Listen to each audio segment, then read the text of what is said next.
इनकी एक सहेली थी फराह गोगी, उसने इमरान न्याजी के कहने पे इनको फ़ोन भी दस्तयाब किए और इनको नंबर्स भी और मुहैया किए, और उस वजह से इनके छुप के बातें होनी शुरू हो गई। उस पर मुझे एतराज़ हुआ करता था कि जब मैं फ़ोन करता हूँ बाहर से कहीं तो आपका फ़ोन बजता है तो आपका फ़ोन अटेंड नहीं होता, क्योंकि मैं उस कराची में मेरी पोस्टिंग थी, फिर मैं पाकपनशिप ज़्यादा रहा, तो मैंने वहाँ से नौकर के बाहर से फ़ोन पे अंदर भेजता था कि यार अंदर पता करो फ़ोन क्यों नहीं सुन रही। उससे पता लगता कि ये साहब वहाँ पे तशरीफ़ फरमाएँ। एक दिन बल्कि मैंने अगर फ़ोन किया तो मैंने फ़ोन नौकर से पूछा कि फ़ोन क्यों नहीं अंदर अटेंड हो रहा। उन्होंने कहा जी अंदर आए बैठे खान साहब। मैं कहा फ़ोन अंदर लेके जाओ। फ़ोन अंदर लेके जब गया तो मैंने बुशरा भी पिंकी को भी डांटा कि ये क्या तरीका है, कम से कम मुझे बता तो दिया करो उसने आना है या कुछ देर के लिए या 1 घंटा 2 घंटे जो भी है, मेरी कम से कम मुझे पता तो। उसके बाद मैंने फ़ोन इसको पकड़ाया उसने, तो इसको मैंने जज्बात में आके यकीन करें कि मेरे से बहुत ज़्यादा तलखलामी भी हुई। अगर कोई गैरतमंद आदमी होता वो समझ जाता। और फिर उसी नौकर को मैंने कहा कि इसको घर से निकालो, उसने घर से भी निकाला। इमरान खान ने पीरी मुरीदी की आड़ में उनका हंसता बसता घर उजाड़ दिया। वो उनकी मर्जी के बगैर उनके घर आते थे। पिंकी की उससे मुलाकातों पर वो नाराज़ थे। एक बार इमरान खान उनके घर आए तो उन्होंने नौकर की मदद से उसे घर से निकलवा दिया। दोनों रात को फ़ोन पर लंबी लंबी बातें करते थे। बुशरा बीबी के साबिक शौहर खावर फरीद मानिका के तहलका खेज इंकशाफात। जियो न्यूज़ के प्रोग्राम आज शाहजेब खानज़ादा के साथ में गुफ्तगू करते हुए कहा कि उनकी वालिदा ने कहा था कि इमरान खान अच्छा आदमी नहीं है, उसे घर ना आने दिया करो। बुशरा से इमरान खान की मुलाकात इस्लामाबाद के धरनों के दौरान बुशरा की बहन मरियम वट्टू ने करवाई। उन्होंने पिंकी को तलाक 14 नवंबर 2017 को दी। 1.5 महीने बाद ही उसने इमरान खान से शादी कर ली। पिंकी की शादी का उन्हें और उनके बच्चों को इल्म नहीं था, इसीलिए जियो और द न्यूज़ ने जब शादी की खबर ब्रेक की तो उसकी तरदीद की।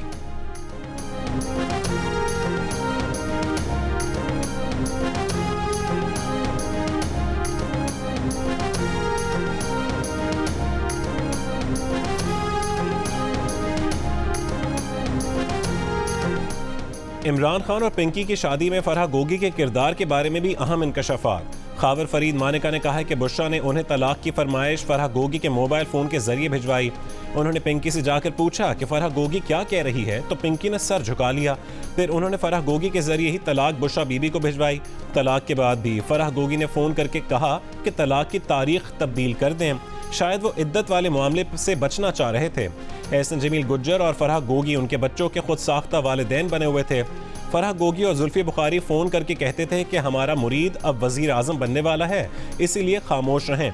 इमरान खान के वज़ीर आज़म बनने के बाद फराह गोगी और जुल्फी बुखारी आम आदमी नहीं रहे थे, वज़ीर आज़म के खासुल खास बन गए थे।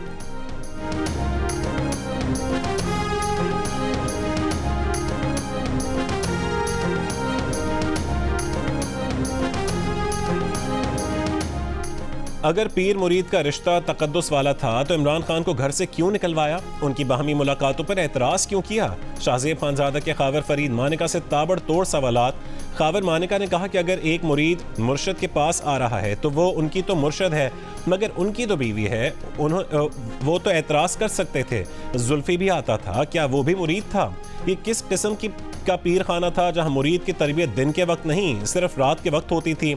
शाहजेब खानज़ादा ने सवाल किया कि आप सिस्टम के बेनिफिशरी बने, आपकी करप्शन के किस्से आम हुए, पाक पतन के अफसरान आपकी मर्जी से तब्दील होते रहे। खावर फरीद मानिका ने कहा कि अफसरान पिंकी, फराह गोगी और एहसन जमील गुज्जर की मर्जी से तब्दील होते थे। शाहजेब ने सवाल किया कि आप बुशरा बीबी को दुनिया की पाक तरीन बीबी क्यों करार देते रहे, उनका दिफा क्यों करते रहे?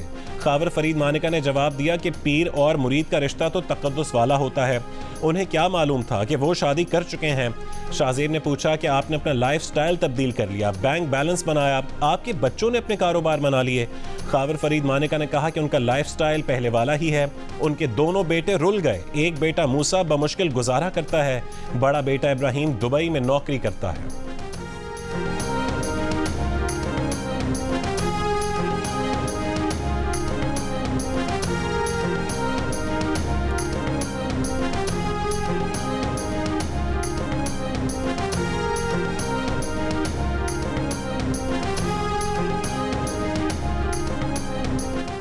शाहजेब खानज़ादा ने पूछा कि आप तो एहसन जमील गुज्जर के साथ अदालत आते थे, गुज्जर आपको अपना ख़ानदानी दोस्त बताता था, खावर मानिका ने जवाब दिया कि फराह गोगी और एहसन जमील गुज्जर उनके बच्चों के खुदसाख्ता वालिदैन बन बैठे थे। शाहजेब खानजादे ने पूछा कि आपकी बेटी तो पीटीआई में शामिल हो गई थी, एक बेटी की शादी सरकारी प्रोटोकॉल में खाना काबा में हुई। खावर मानिका ने कहा कि माँ से बेटियों का ताल्लुक कम ही टूटता है, लेकिन जिस दिन से पिंकी वजीर आजम की बीवी बनी और उस बेहिस बंदे ने पीरी मुरीदे के चक्कर में हमारा घर बर्बाद किया, उनके बच्चों ने गालियों के अलावा कुछ नहीं देखा। उनकी छोटी बेटी की उम्र उस वक्त 7-8 साल थी, आज वो 14 साल की है। उसने 4 साल से माँ से बात नहीं की।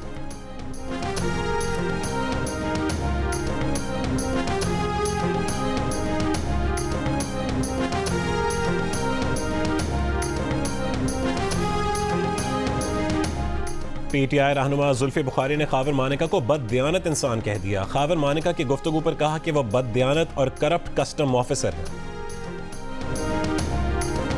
लाहौर में धुआं छोड़ती गाड़ियों और कचरे को जलाने वालों के खिलाफ ट्रैक डाउन। सेफ सिटी कैमरों की मदद से 60 से ज्यादा धुआं छोड़ती गाड़ियों और कचरा जलाने वाले 15 अफराद पकड़े गए। लाहौर के दाखिली और खारजी रास्तों और अहम शाहराहों पर कैमरों से मॉनिटरिंग जारी। स्मॉग के बायस लाहौर की फजा इंतहाई मुजरे से है। कुछ देर पहले तक पार्टिकुलेट मैटर की तादाद 371 रिकॉर्ड। मुल्तान, फैसलाबाद और गुजरांवाला में भी फजाई आलूदगी की वजह से नज़ला, जुकाम, बुखार और गले में इन्फेक्शन की शिकायत सामने आ रही हैं। मास्क की पाबंदी पर अमल दरामद ना होने के बराबर है। कराची की फजा भी आलूदा।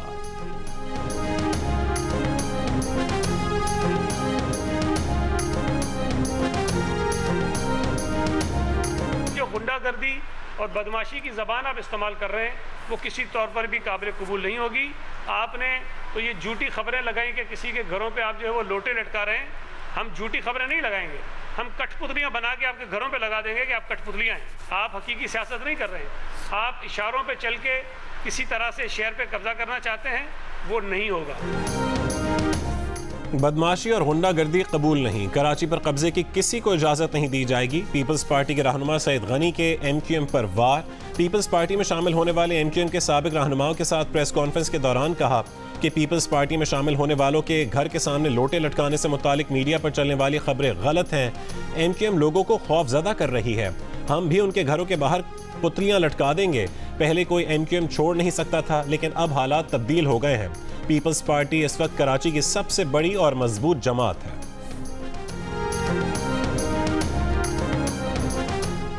इंटरबैंक में डॉलर 47 पैसे सस्ता होकर 285 रुपये 50 पैसे का हो गया। इंटरबैंक में गुज़श्ता रोज़ डॉलर 285 रुपये 97 पैसे पर बंद हुआ था। स्टॉक एक्सचेंज में भी कारोबार के आगाज में तेजी। 100 इंडेक्स 450 पॉइंट्स इजाफे के बाद 57,500 की सतह पर पहुंच गया। सिक्योरिटी फोर्सेस के डेरा इस्माइल खान और जनूबी वजीरिस्तान में अलग अलग ऑपरेशंस। 3 दहशतगर्द मारे गए। ISPR के मुताबिक हलाक दहशतगर्द फोर्सेस और सिविलियंस पर हमलों में मुलव्विस थे। शिमाली वजीरिस्तान के इलाके घरियूम में बारूदी मवाद फटने से सिपाही शाहजेब शहीद हो गए।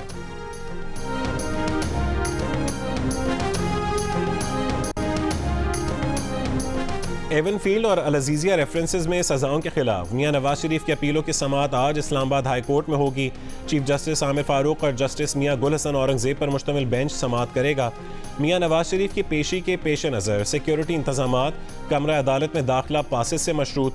नवाज शरीफ के 15 वकला और अटॉर्नी जनरल और एडवोकेट जनरल को 5-5 वकीलों की टीम लाने की इजाज़त होगी।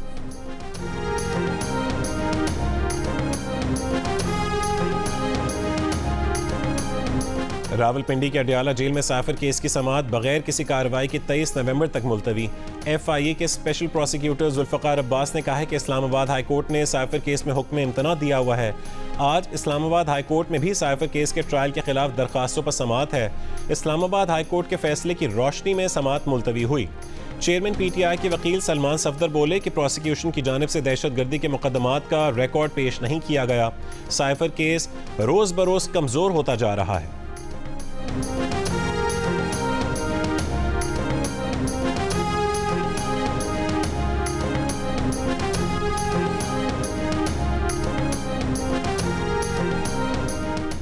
इस्लामाबाद हाई कोर्ट में चेयरमैन PTI की साइफर केस में जेल ट्रायल के खिलाफ इंट्रा कोर्ट अपील पर समाअत जारी।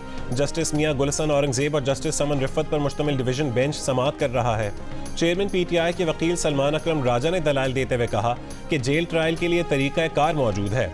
जज को जेल ट्रायल के लिए वजूहात पर मबनी वाज़े ऑर्डर पास करना चाहिए। बोले जेल ट्रायल के लिए मंजूरी वफाकी काबीना देती है। इस केस में 12 नवंबर से पहले वफाकी काबीना की मंजूरी मौजूद ही नहीं है।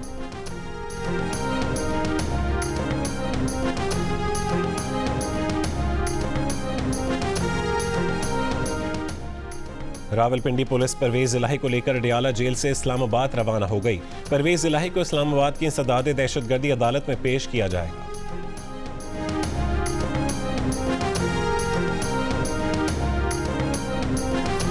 चीफ जस्टिस पाकिस्तान काजी फायज ईसा की ज़ेर सदारत सुप्रीम जुडिशल काउंसिल के इजलास में आज जस्टिस मज़ाहिर अली अकबर नकवी के खिलाफ शिकायत का जायजा लिया जाएगा। गुज़िश्ता रोज़ जस्टिस मज़ाहिर नकवी के एतराज़ात ज़ेर गौर आए। काउंसिल ने जस्टिस मज़ाहिर नकवी के खिलाफ शिकायत कुनंदगान को शवाहिद के साथ बुलाया है। काउंसिल ने जस्टिस सरदार तारिक मसूद के खिलाफ शिकायत मुस्तरद कर दी।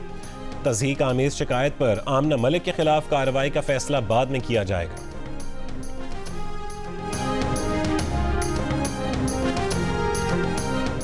जनूबी अफ्रीका की मेज़बानी में इसराइल फ़लस्तीन तनाज़े पर ब्रिक्स ममालिक का गैर मामूली इजलास आज होगा।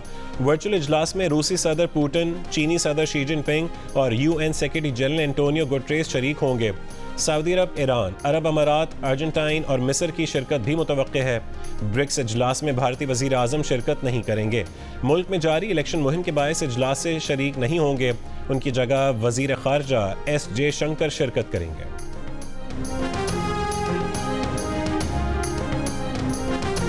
गजा में अस्पतालों के नीचे बंकर्स इस्राएली फौज ने बनाए थे। ये बंकर्स कई दिहाइयों पहले बनाए गए थे। बंकर्स बनाने की वजह इस्राएली फौज की जानिब से गजा की निगरानी करना थी। इसराइल के साबिक वजीर आजम एहूद बराक का CNN को इंटरव्यू में एतराफ़। मेज़बान क्रिश्चियन अमानपुर भी हैरान, पूछा कि क्या आपने इस्राएली फौज गलती से तो नहीं कह डाला। एहूद बराक ने जवाब दिया कि नहीं, बंकर्स इस्राएली फौज ने ही बनाए थे जिन्हें अब हमास इस्तेमाल कर रहा है। इसराइल की जानिब से अस्पतालों के नीचे हमास के कमांड एंड कंट्रोल सेंटर की मौजूदगी के अब तक कोई सबूत पेश नहीं किए गए।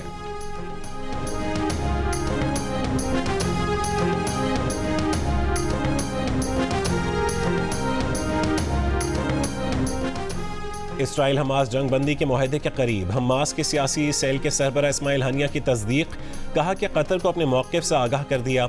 अमरीकी सदर ने भी यरगमालियों की रिहाई का मुआहदा जल्द होने की उम्मीद जाहिर की है। इससे पहले अमरीकी अखबार ने खबर दी थी कि जंग में 5 रोज़ वक्फे के एवज़ यरगमालियों की रिहाई पर इत्तफाक हुआ है। कतर TV के मुताबिक फ़लस्तीनी ख़वातीन और बच्चों की रिहाई भी मुतवक्के है। इसराइली यरगमालियों के ख़ानदानों से नेतन्याहू की मुलाकात, कहा कि यरगमाली छोड़े जाने तक जंग नहीं रोकेंगे।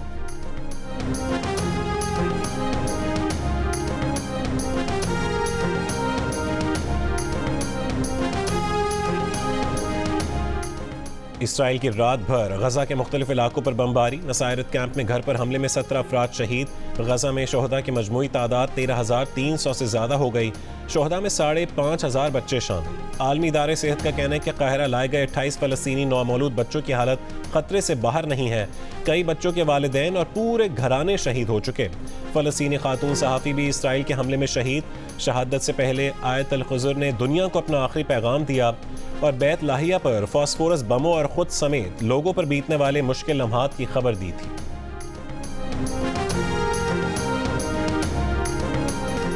भारतीय दारुल हुकूमत दिल्ली में पुलिस से फ़लस्तीन के लिए दुआएं करने से मसाजिद के आइमा को रोक दिया। खिलाफ वर्जी करने वालों के खिलाफ सख्त कार्रवाई करने की भी धमकी। दिल्ली की एक मस्जिद में नमाज के दौरान फ़लस्तीन के हक़ में दुआ कराने पर पुलिस से मुदाखलत की।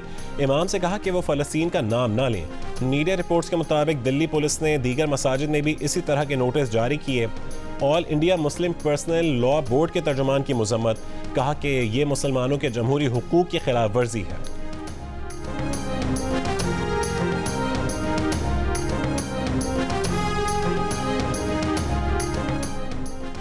बिजली 3 रुपये 53 पैसे फी यूनिट मजीद महंगी होने का इम्कान। सेंट्रल पावर परचेजिंग एजेंसी ने बिजली महंगी करने के लिए नेपरा में दरख्वास्त दायर कर दी। इजाफा अक्टूबर 2023 की माहाना फ्यूल एडजस्टमेंट की मद में मांगा गया है। CPPA की दरख्वास्त पर नेपरा 29 नवंबर को समाअत करेगा। इजाफे की सूरत में बिजली सार्फिन पर तकरीबन 40 अरब रुपए का बोझ पड़ेगा। बिजली की कीमत में इजाफे का इत्तलाक के इलेक्ट्रिक सार्फिन पर नहीं होगा। कराची डिफेंस फेज 7 में ड्रम से खातून की लाश मिलने का मामला, पुलिस ने मकतूला के शोहर मुनीर का बयान कलमबंद कर लिया। मकतूला के भतीजे रब नवाज ने बताया कि वजीर माई 4 बच्चों की मां थी, घरों में सफाई सुथराई का काम करने भावलपुर से कराची आई थी। वजीर माई को किसने कत्ल किया, इस बारे में कोई मालूमात नहीं मिली।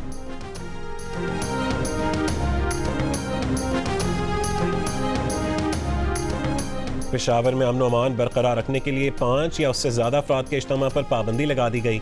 गाड़ी में काले शीशों के इस्तेमाल और असलहे की नुमाइश पर भी पाबंदी होगी।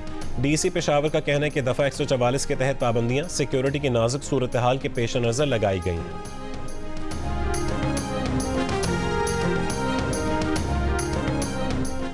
तर्जुमान कराची वाटर कॉरपोरेशन ने कहा है कि धाबेजी पंपिंग स्टेशन पर सालाना मेंटेनेंस का काम जारी है।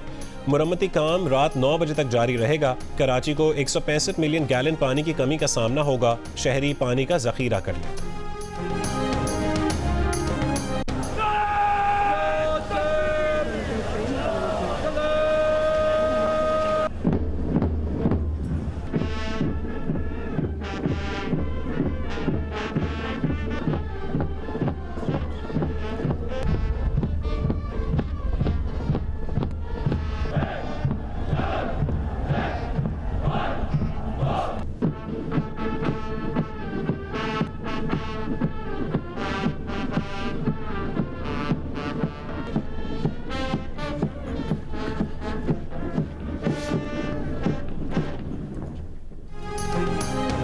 रिसालपुर पीएफ एकेडमी असगर खान में पासिंग आउट परेड की तकरीब। पास आउट होने वालों में 148 जीडी पायलट, 94 इंजीनियरिंग कोर्स के कैडेट्स, एयर डिफेंस के 104 और कॉम्बैट सपोर्ट कोर्स के 130 कैडेट शामिल हैं। तकरीब में निगरान वजीर आजम अनवारुल्लाह काकड़ भी शरीक।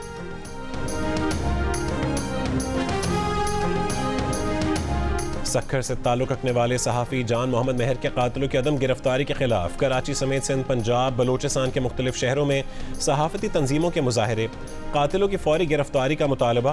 कराची में PFUJ, Karachi union of journalist, amend और कराची प्रेस क्लब के रहनुमाओं पर मुश्तमिल जॉइंट कमेटी की जानिब से प्रेस क्लब से रैली निकाली गई। शुरका ने वज़ीर आला हाउस के करीब धरना दिया। मुजाहिरीन ने मुतालबा किया कि जान मोहम्मद मेहर के कातिलों को फौरी गिरफ्तार करके सज़ा दी जाए। PBA, CPNE, एमेंड के अलावा वकला रहनुमाओं और मजदूर रहनुमाओं ने भी शिरकत की। जान मोहम्मद मेहर के कातिलों की गिरफ्तारी के लिए सखर, रहीम यार खान, मुल्तान और कोयटा में भी मुजाहरे किए गए। सहाफ़ियों के हमरा सिविल सोसाइटी और समाजी कारकुनान ने शिरकत की। कोयटा में मुजाहरे के बाद प्रेस क्लब पर स्याह परचम भी लहराया गया।